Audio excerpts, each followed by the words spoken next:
Radio Lomé, il est 12h30 minutes.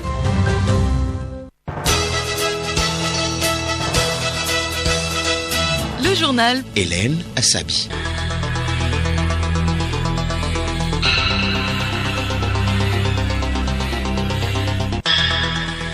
Mesdames et messieurs, bonjour et merci de nous suivre dans ce journal dont voici le sommaire. Au sommaire, donc, les acteurs du ministère de la Communication s'approprient la loi portant liberté d'accès à l'information et à la documentation publique. Il s'agit de les accompagner à mieux accomplir leur mission. Vers une modernisation des statistiques dans les pays africains, le projet d'harmonisation et d'amélioration des statistiques en Afrique de l'Ouest a été lancé hier à Lomé. Il contribuera à une meilleure mise en œuvre de la feuille de route gouvernementale au Togo. L'Allemagne se démarque des autres anciens pays colonisateurs. Elle a reconnu ce matin avoir commis un génocide en Namibie pendant la colonisation. Et puis sur football, début de mai en Turquie de 2 stages des éperviers. La sélection nationale du Togo aura joué 3 matchs amicaux contre le Niger, la Guinée et la Gambie.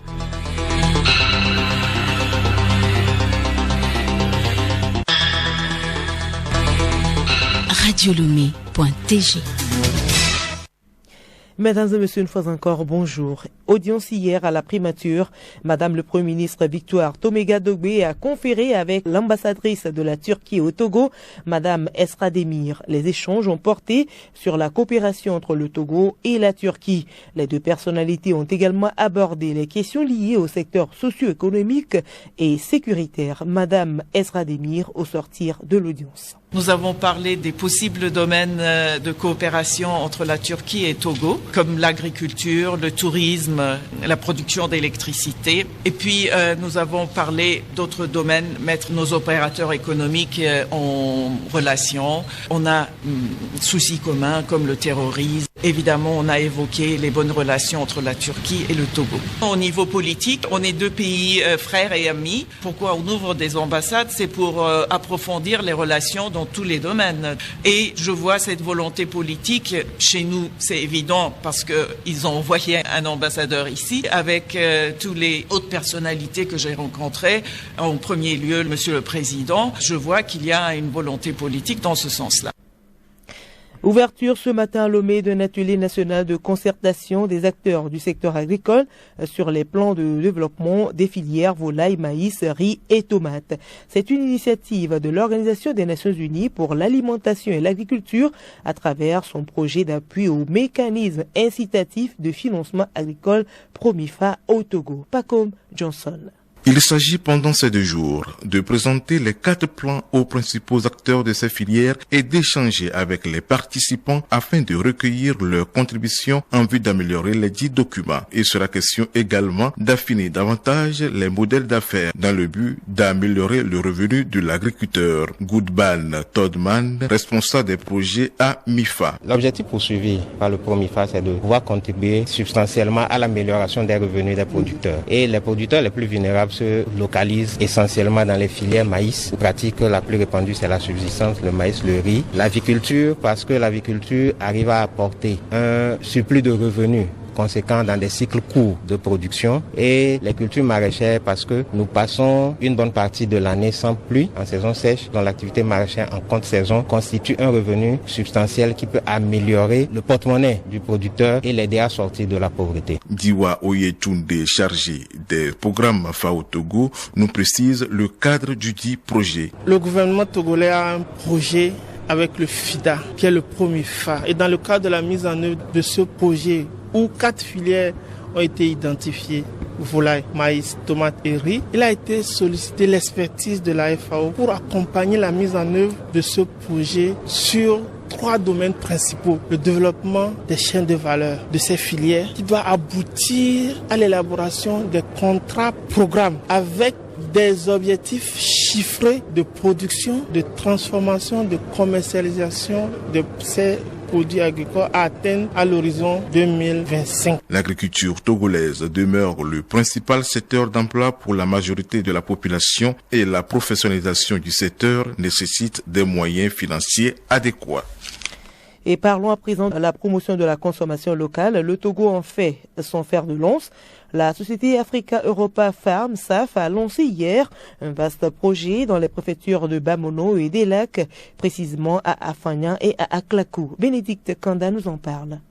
Il s'agit d'un projet agro-industriel intégré qui vise la production, la transformation et la commercialisation du riz et du maïs sur une superficie de 4500 hectares dans la vallée du fleuve Mono. Le coût du dit projet est estimé à 55 millions d'euros sur les 6 prochaines années. La première phase devrait permettre la création de 250 emplois. La finalité sera d'alimenter le marché local, de réduire les importations. Philippe Paquier, le responsable de la société Africa Europa Farm, SAF. C'est une première phase de 4500 hectares qui va permettre de faire de la culture de riz et de maïs avec des méthodes agro-industrielles. Nous produisons, nous transformons notre riz et ensuite nous allons le commercialiser, bien entendu, au niveau du Togo. Ce que nous voulons absolument, c'est un riz togolais, un riz d'origine togolaise. L'idée étant qu'effectivement, cette première phase réussissant, nous puissions engager une deuxième phase. Au total, sur une période de 6 ans, on va investir 64 millions d'euros ici au Togo. En termes d'emplois créés sur la première phase des 4500 hectares, ça va représenter à peu près 180 emplois, dont à peu près 160 emplois directement togolais. Et sur la deuxième phase, il va y avoir à peu près une soixantaine de personnes qui vont venir se greffer sur la première phase. À terme, des 8000 hectares, on aura à peu près 230 ou 250 personnes en emploi direct sur la ferme. Le maïs et le riz constituent les principales céréales dans la consommation courante des Togolais. Le ministre en charge du commerce, Kodjo Adedje, salue l'initiative qui s'inscrit dans la volonté du gouvernement de produire et de transformer localement. Aujourd'hui, la dynamique lancée par le chef de l'État est de mettre le focus sur l'agro-business, l'agro-industrie. Il est question de créer des emplois pour nos jeunes, pour les femmes et de faire également la promotion de la consommation locale. Aujourd'hui, la dynamique portée par le chef de l'État, c'est de faire en sorte que nous puissions poursuivre et amplifier l'autosuffisance alimentaire. La démarche est à saluer. Nous lançons l'appel aux autres pour que les prochains investissements qui vont venir dans le domaine, qu'ils puissent bénéficier des mêmes accompagnements en termes de mise à disposition de terres. Le ministre Kodjo Adedje avait à ses côtés Madame Rose Kaïmi-Védor. La ministre de la Promotion de l'Investissement s'est elle aussi inscrite dans la même logique. Monsieur Paquier entend ainsi valoriser un total de 9000 hectares de terres agricoles dans les dites préfectures. Et présenter les nouvelles stratégies du gouvernement par rapport à la célébration de la Journée nationale de l'arbre, édition 2021, les ministres Foli Bazi Katari de l'Environnement et Akoda Yewadan de la Communication, porte-parole du gouvernement, ont animé une conférence de presse ce matin sous les arbres du centre semencier de Davier. Le gouvernement entend ainsi impliquer tous les citoyens dans l'atteinte des objectifs environnementaux. Reportage Yacoubou Habou, présentation Clarisse Tombité. Le gouvernement ambitionne planter 1 milliard d'arbres dans 10 ans. Pour ce faire, il ne s'agit plus de reboiser chaque 1er juin, mais tout au long de l'année. Les citoyens, les communes, associations des jeunes et les autorités traditionnelles doivent constituer des comités locaux pour faire le suivi des arbres. Akoda Ayewadan, porte-parole du gouvernement. Et je reviens sur un élément déterminant. La stratégie qui est mise sur pied aujourd'hui intéresse jusqu'à la base. Le point de départ, c'est la base. Et au-delà de la base, c'est la volonté.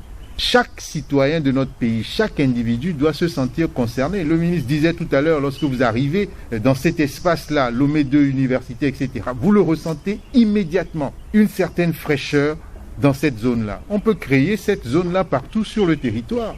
Il n'appartient qu'à nous de nous engager volontairement parce que dès lors que nous plantons un arbre, nous réglons un problème. Nous plantons un arbre, c'est d'abord pour nous. Il ne faut pas que nous pensions que l'environnement dans lequel nous vivons appartient à quelqu'un. Il nous appartient. Si nous l'entretenons, c'est pour nous. Si nous ne l'entretenons pas, c'est notre responsabilité. Selon la feuille de route du ministère de l'Environnement et des Ressources forestières, d'ici 2025, le quart, soit 25% du territoire, doit être couvert de forêts. Cette politique vise à doter le Togo de la matière première pour les industries de transformation de bois et la création des emplois verts. Folie Bazi Katari, ministre de l'Environnement. Il va se créer des emplois. Nous n'allons plus nous limiter seulement à les mettre. On va créer d'abord, le premier emploi que ça va créer, c'est au niveau des pépiniéristes. Si vraiment l'activité pépiniériste rapporte beaucoup de moyens. Moi-même, j'ai pris part à la signature de l'installation de certaines usines qui se sont déjà annoncées sur la plateforme d'Aditi-Copé. La conséquence, c'est quoi? C'est que ces usines vont utiliser nos frères et nos sœurs togolais qui sont en quête d'emploi. Mais ça va nous amener aussi à faire tout pour que ces usines qui vont être installées dans notre pays ne puissent pas manquer du produit. Parce que le produit, c'est le bois. C'est le bois que les usines là vont transformer. La journée nationale de l'arbre de cette année est placée sous le thème « Restauration des forêts, la voie vers le bien-être ». Écoutez Radio Lomé et vous avez tout le Togo dans votre maison. Et je vous l'annonçais en titre, la loi portant liberté d'accès à l'information et à la documentation publique est au cœur d'une conférence ce vendredi à Lomé. Il s'agit pour les participants que sont les secrétaires des départements ministériels et institutions de la République de mieux cerner les contours de cette loi afin d'accomplir au mieux leur mission. Afi Kwagbenou, enseignant à la faculté de droit de l'université de Lomé. Lorsque un citoyen veut une information ou un document, il adresse une requête écrite à la personne responsable. Lorsque nous sommes dans un ministère, cette demande doit être adressée au secrétaire général. La demande est accompagnée d'une photocopie de la pièce d'identité du demandeur. Cette personne fait un dépôt et lors du dépôt, la personne responsable lui remet un récépissé qui fait preuve de demande d'information. Et la personne responsable, qui est le secrétaire général, a 30 jours pour donner suite à la demande lorsque la demande émane de toute personne. Mais lorsque la demande émane de journalistes ou de chercheurs, le secrétaire général a 15 jours. Donc là, nous avons un délai abrégé pour les demandes émanant de journalistes et de chercheurs. Alessa Fikogbenou, enseignante à la faculté de droit de l'université de Lomé. La rencontre est organisée par le ministère de la Communication et des Médias, Tinaka Kossi, secrétaire général du ministère. Une information qui concerne la sûreté de l'État, ça ne saurait quand même être donné à n'importe qui. Une information qui concerne une stratégie militaire pour faire face à une rébellion, bien entendu, on ne saurait mettre ça dans le domaine public. Une information qui concerne les relations intergouvernementales ou bien des négociations en cours, mais on ne saurait livrer ces informations. Mais cela ne restreint pas quand même cette liberté ou ce droit dont dispose aujourd'hui un citoyen d'aller se renseigner, d'aller obtenir des informations publiques, des documents publics à des fins de recherche et à des fins personnelles. Renforcement des statistiques dans les pays africains, le projet d'harmonisation et d'amélioration des statistiques en Afrique a été lancé hier à Lomé. Au Togo, l'initiative est soutenue par la Banque mondiale à hauteur de 30 millions de dollars, soit 16 milliards de francs CFA. Pour la ministre secrétaire générale de la présidence de la République, Madame Sandra Johnson, ce projet permettra de répondre efficacement aux enjeux de l'heure et apporter donc un appui substantiel au 5e recensement général de la population et de l'habitat dont les travaux préparatoires sont en cours. La mise en œuvre de ce projet intervient dans le cadre de la feuille de route gouvernementale pour la période 2020-2025 qui recense les priorités d'action de développement du gouvernement sur les 5 prochaines années afin de faire du Togo un pays de cohésion, de paix et une nation moderne avec une croissance économique inclusive et durable. Je voudrais, face aux nombreux défis énumérés plus haut, engager les membres des différents organes de gestion du projet à faire preuve de dynamisme, de rigueur, de sérieux et de professionnalisme dans le cadre de la mise en œuvre de ce projet. À cet effet, je vous invite à vous ouvrir davantage aux bonnes pratiques qui ailleurs ont fait preuve de leur efficacité. Le journal Hélène Assabi. Hors du Togo-Mali, le vice-président, le colonel Assimi Goïta, ne cache pas qu'il veut être au centre de la transition. Le colonel l'avait déjà dit à la délégation de la CEDEAO. La preuve hier, un décret signé de sa main limoge les principaux collaborateurs de l'ancien président de transition, Ba Ndao. Parmi les décrets de nomination abrogés, celui du secrétaire général du palais, du chef d'état-major particulier ainsi que celui du conseiller diplomatique de la présidence. L'Allemagne a pour la première fois reconnu ce vendredi avoir commis un génocide en Namibie contre les populations Herero et Nama pendant l'ère coloniale entre 1884 et 1915.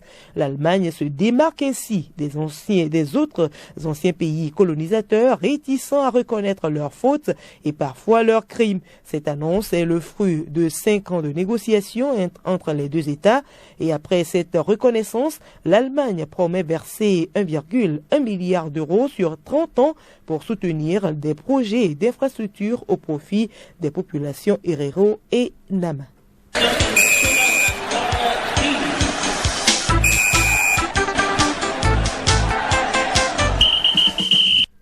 Sport football, le Togo veut améliorer son classement FIFA. Ce sera au terme de 3 matchs amicaux disputés du 29 mai au 10 juin prochain. Pour ce stage de 2 semaines, les éperviers quittent Lomé ce samedi pour la Turquie. La page de Solim commence avec les affiches du championnat des deux.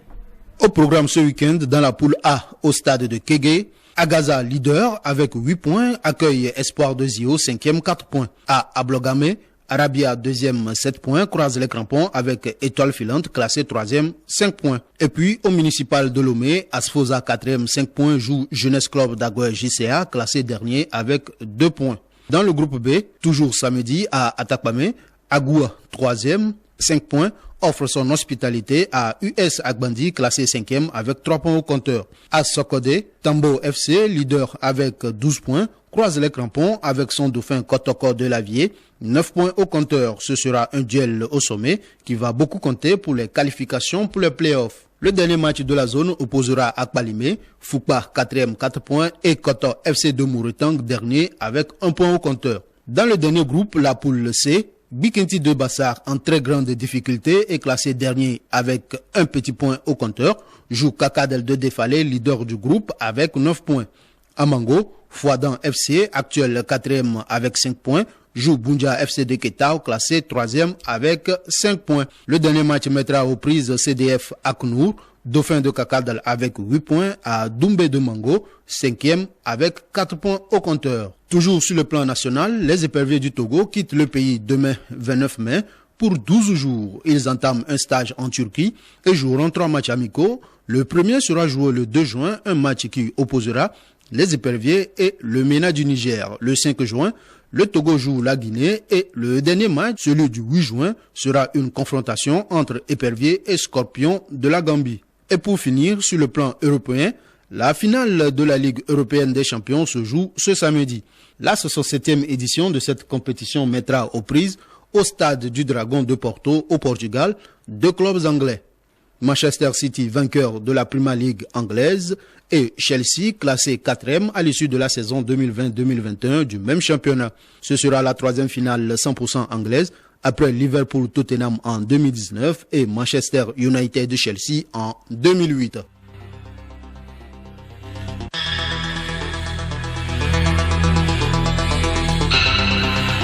Voilà, et se referme ce journal, mais avant de nous quitter, voici le rappel des titres. Les acteurs du ministère de la Communication s'approprient la loi portant liberté d'accès à l'information et à la documentation publique. Il s'agit de les accompagner à mieux accomplir leur mission. Et puis les ministres Foli Bazi Katari de l'Environnement et Akoda Yewadan de la Communication, porte-parole du gouvernement, ont animé une conférence de presse ce matin sous les arbres du centre semencier de Davier. C'est dans le cadre de la célébration de la Journée nationale de l'arbre édition 2021 qui sera donc célébrée le 1er juin prochain.